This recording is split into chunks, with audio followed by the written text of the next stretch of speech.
Perjalanan karir Glenn Fredly akhirnya sampai di kota Palembang.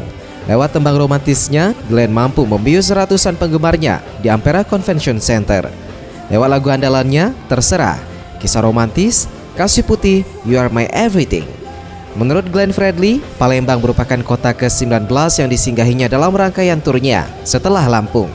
Dari perjalanan konser perjalanan karirnya ke-20 tahun ini, ia akan membuat sebuah buku yang nantinya dapat menginspirasi banyak orang untuk lebih baik lagi.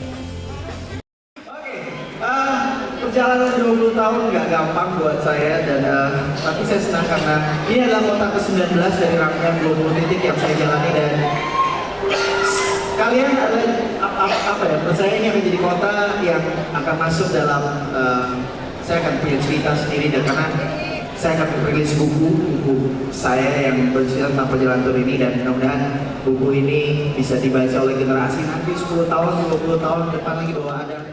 Ayu, penggemar Glenn Fredly mengakui terhibur dalam konser Glenn di Palembang. Ditambah dengan lagu romantis milik Glenn membuat suasana pada konser semakin meriah.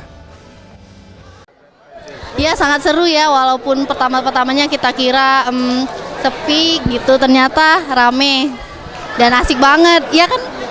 Ya. Hal senada juga disampaikan Ade, penggemar Glenn yang datang langsung dari Jakarta ke Palembang hanya untuk menyaksikan konser Glenn Fredly. Ia mengaku terkesan dengan pesan lagu yang dinyanyikan langsung oleh Glenn.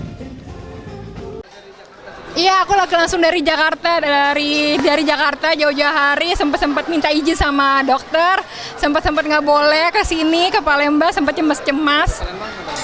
Ke Palembang cuma demi sebuah konser Glenn Fredly doang. Setidaknya 15 lagu dinyanyikan oleh Glenn Fredly dalam konser di Palembang. Farel Dwi Satria, Muhammad Septiawan Rizky, Sriwijaya TV.